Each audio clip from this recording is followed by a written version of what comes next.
Good morning, YouTube. What's poppin', man? So, just talking about my tank today. Just kind of just excited about it. A lot of stuff has changed in it over a couple of days. You wouldn't think it has, just because you'd be like, "Oh, it looks the same," but it actually doesn't.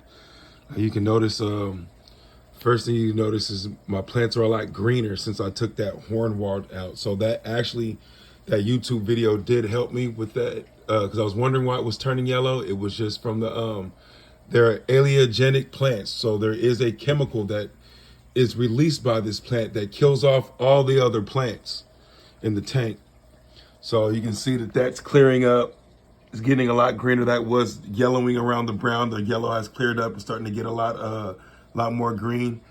So that's a good thing.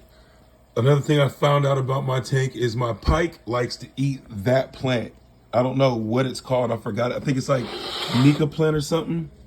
You can see the new shoots where it's very bright green because those were at the top. So that, like I said, this fluval light is amazing. It does wonders for the plants. Like I didn't necessarily get it for the Bluetooth capabilities like my girlfriend said in one video. Oh, it's got Bluetooth, because she was just thinking, I can turn it off from my phone like a power. She don't have to get up. I was using the Bluetooth capabilities for the fact that you can pull light out in the light settings and you can customize your light. So that's what I bought it for the plant purposes, not so much the fish. So although it does bring out the colors of your fish like real good. So I noticed that my pike likes to eat this. So I actually didn't take it out for one good reason. I didn't take it out because I just figured, like, if he eats that, he probably eats that in nature. So that might be a part of its diet. And since it eats feeders, I usually put in about it's a 65 to 70 gallon tank. So I normally put about 30 or 40 in here every 4 days. I'll just go to the pet store and get like 40 fish for like $10. And they'll knock those out. And then once he knocks those out and the biker knocks all that out, which why you don't see them right now, because my biker is actually nocturnal. So my Delisi is somewhere, he's probably behind there or in here, and my pike is. It's a good question. I actually don't know where my pike hides during the day because he's normally out.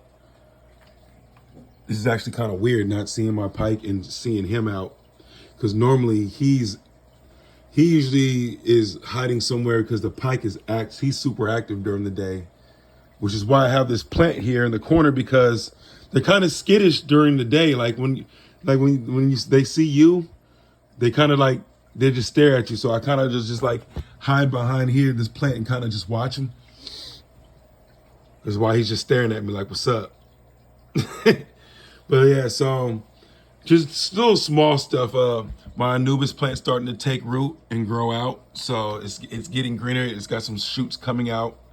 So yeah, just wanted to touch on that, just not taking it out. So you can see it's starting to regrow. I just once he pulls it up, nipping at it, I just put it back and it's starting to regrow. So other than that, the plants are, like I said, plants are doing good. They're greening back up. And since I took that horn wart out, and my water parameters have just been good since I got this little master test. I haven't really had too many problems with the last 2 weeks.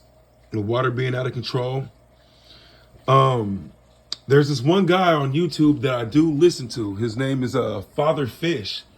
So that's kind of where like my tank started taking a turn for better.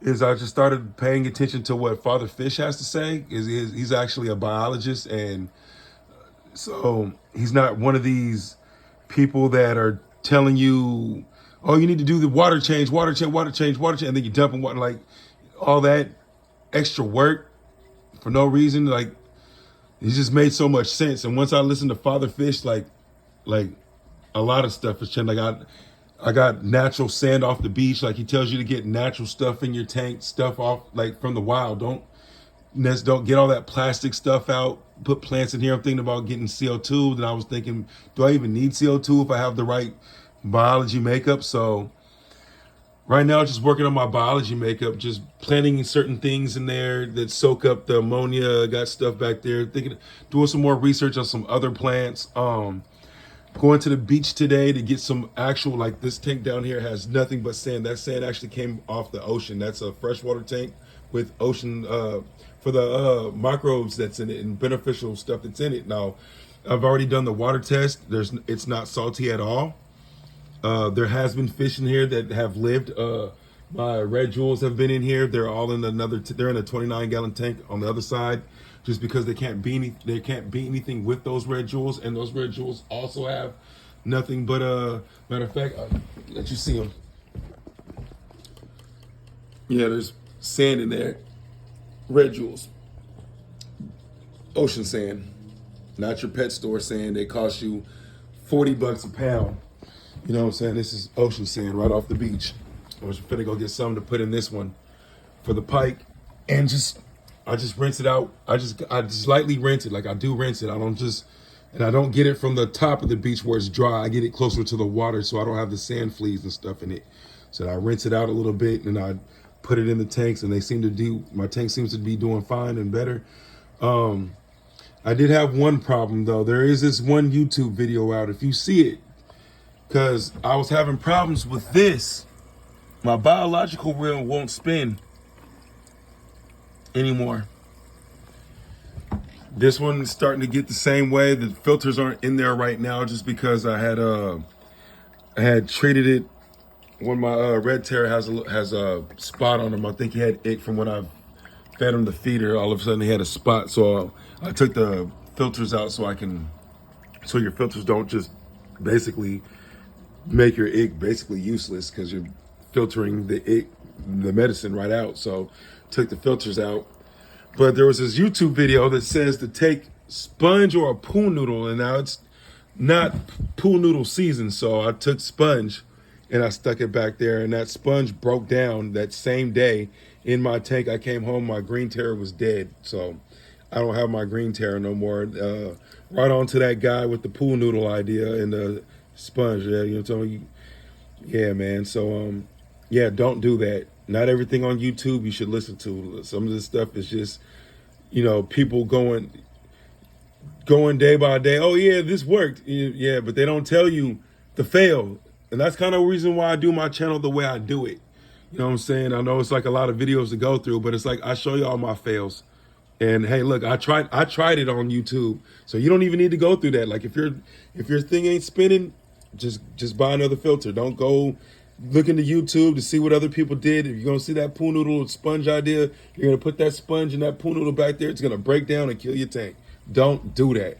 But that Father Fish dude, he's legit. So check out Father Fish, because he got my tank right. I'm talking about a whole 360 from all the other videos I've been listening to, and it's just been having fails and fish been dying. Most of that's been listening to the YouTube videos and people, yeah, I did this and it's worked. And they don't show the fails. People, if you're going to put out a YouTube video about some stuff that you tried, show your fail when it don't work, to keep people from, this hobby is expensive. Don't be telling people, yeah, I did this and I did that. And then, you don't show the fail, and then somebody goes, oh yeah, I'm gonna try that too. And then they're, $200 fish is dead now because, well, the fish they had for 5 years growing out, because some of these fish take a long time. Like I've had this fish 6 months. That's a red terror. I've had this fish 6 months. I got him when he was 1.5 inches. He's a slow grower. He is not growing that fast at all. Or she, I think that's a girl, based off the anal fin and the caudal fin, and just the way it's shaped, and just kind of slope football shaped. It just kind of tells me it's a female. I cannot be sure because it can just be a lie, but it just looks like a female to me. My pike, I can't tell what that is either, but it's growing. My pike is growing pretty fast. I've had that one for 3 months. You've seen it. He eats, and my biker I just got.